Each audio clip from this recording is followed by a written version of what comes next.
Warahmatullahi wabarakatuh.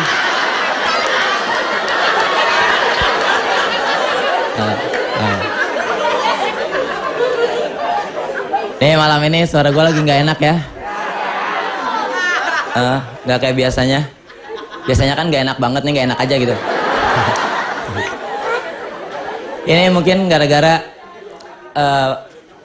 jam tampil gue sekarang tuh lagi banyak-banyaknya. Banyak-banyaknya di cancel. Jadi yang tadinya sakitnya di sini pindah ke sini nih. Hilang. Ya sekarang lagi musim hujan ya.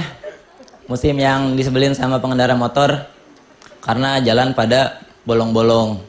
Apalagi kalau di kampung gua tuh kalau ada jalan bolong tuh bukannya langsung dibenerin malah dibiarin. Paling dikasih tanda doang. Lagi tandanya juga pada ngasal lagi. Paling tanda pakai pohon. Ya. Pakai ember. Paling sering lihat tuh pakai tiang tajepin bendera partai. Kata gue kampanye.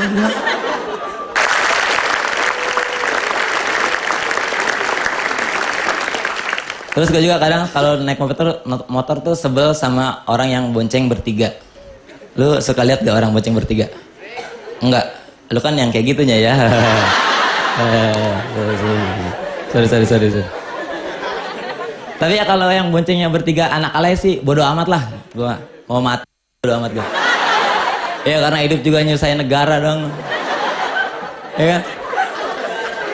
Yang kadang gua di situ ada naik motor suami istri bertiga sama anak kecil. Ini kan ngeri gitu ngelihatnya. Biasanya suaminya depan, istrinya di belakang, anak kecilnya di tengah ya kan. Dan biasanya tuh nggak duduk tapi berdiri. Entah kenapa anak kecil selalu berdiri. Gua curiga jangan-jangan karena dia nggak ikut patungan bensin. Wah lu gak ikut, diri. Manja diri.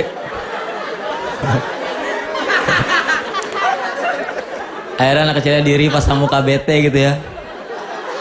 Tapi kadang ada juga gue liatin anak kecil diri tengah-tengah mukanya bahagia banget. Itu jangan-jangan ya waktu abis dimarahin sama bapaknya langsung dibisikin sama ibunya. Udah nah jangan bete, masih mending suruh diri, coba suruh dorong. Langsung aku bahagia. Terima kasih papa.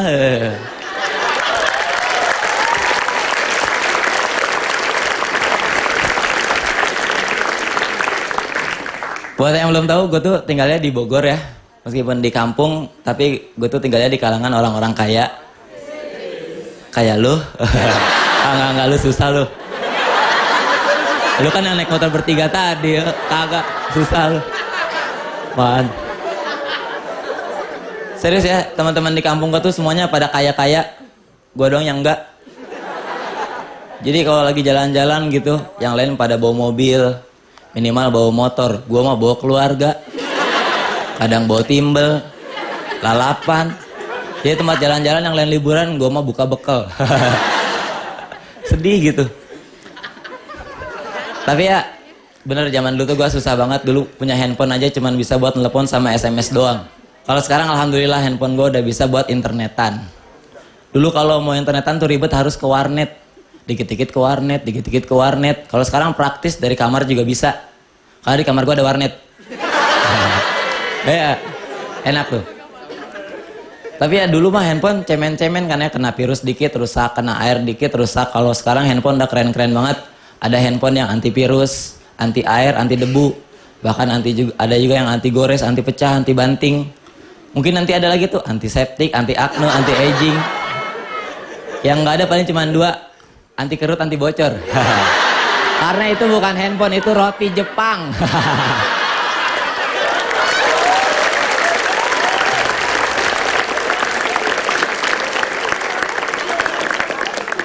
Aplikasi dalam handphone juga karena makin canggih-canggih ya. Dulu tuh kalau nelpon pacar cuma bisa dengar suaranya doang. Sekarang kita udah bisa tatap-tatapan, video call. Mungkin nanti kalau makin canggih lagi kita bisa nelpon pacar sambil pegang-pegangan. Ya, jadi kalau pas nelpon, sayang, aku mau pegang tangan kamu dong. Ya udah nih. Lo kok bisa? Kan kita sebelahan. Ya. Oh ya, handphone tuh sekarang keren-keren. Ada yang namanya smartphone. Ada punya smartphone di sini? Punya. Siapa yang dagangnya? Oh nggak ada ya. Smartphone tuh handphone pinter. Handphone yang kadang-kadang lebih pinter dari penggunanya. Kayak teman-teman gue tuh yang kaya doang. Iya, mereka tuh punya smartphone tapi pas lagi nyasar gitu nggak tahu jalan, mereka malah bela-belain nyari polisi buat tanyain alamat. Ini kan aneh ya, lu pakai smartphone, pakai GPS, searching, cari alamat. Alamat apa? Alamat kantor polisi. Biar lebih jelas kan, daripada nanya ngerepotin orang. Tapi ya emang teknologi makin lama makin canggih, nggak diimbangi sama kecanggihan sumber daya manusianya. Kayak GPS kan sekarang udah ada di mana aja ya, di handphone, di gadget, di mobil, bahkan di taksi sekarang udah ada GPS-nya. Cuman tetap aja gue pernah naik taksi ada GPS-nya nyasar. Sebagai penumpang gue kesel ya, gue marah-marahin, kata gue, bang lu supir taksi masa nggak tahu jalan? Terus supirnya malah bilang gini, ya lah dek, gue jadi supir taksi syaratnya bukan tahu jalan, tapi punya SIM. Udah, coba lihat SIM lu. Ini dalam handphone, itu mah SIM card.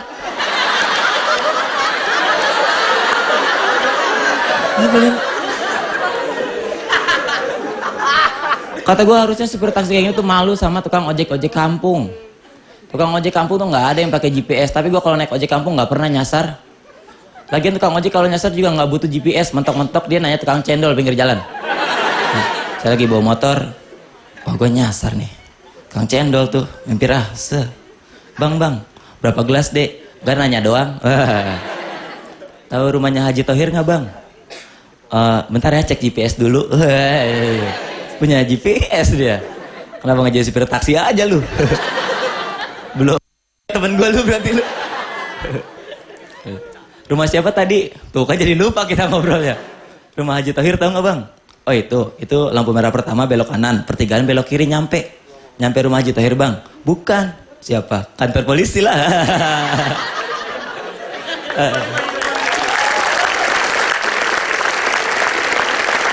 Terus apalagi sekarang tuh anak muda zaman sekarang lagi kecanduan sosial media, ya kan? Dulu ada lagunya tuh bangun tidur ku terus mandi. Sekarang berubah jadi bangun tidur ku terus update.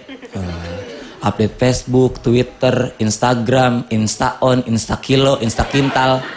Semua timbangan diupdate. Tapi gara-gara semua anak muda pada kecanduan di jaring sosial, sekarang gue jadi agak susah kalau mau godain cewek ya. Susah dapat perhatiannya gitu. Misalnya ada cewek lagi depan gue godain, Neng sendirian aja, cita-citanya jadi tiang listrik ya. Mau dong disetrum, dicuekin gitu. Ya. Terus biasanya kalau habis cuekin gitu, gue suka giniin, Neng namanya Aura ya? Kenapa bang? Mukanya aur-auran. Sekarang tuh jaring sosial menurut gue ya bukan lagi tempat buat bersosialisasi, tapi malah jadi tempat buat pamer. Kayak saudara gue tuh, dia setiap punya apapun yang baru selalu dipamerin di jaring sosial, di Facebook. Jadi setiap punya apapun yang baru selalu dipamerin di Facebook. Punya jam tangan baru, dipoto, diupload ke Facebook. Punya sepatu baru, dipoto, diupload ke Facebook. Sampai suatu hari bokapnya meninggal. Gak lama nyokapnya kawin lagi, bokap barunya diupload Facebook. Ya kan kasihan ya, maksudnya gue kasihan sama nyokapnya gitu. Coba bayangin kalau pas bokapnya diupload tiba-tiba ada yang ngedownload, janda lagi dia.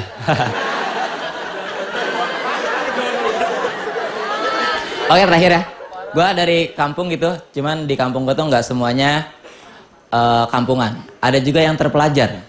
Nih buat cewek-cewek kalau mau ngebedain mana cowok yang kampungan sama yang terpelajar bisa dilihat dari cara mereka godain cewek.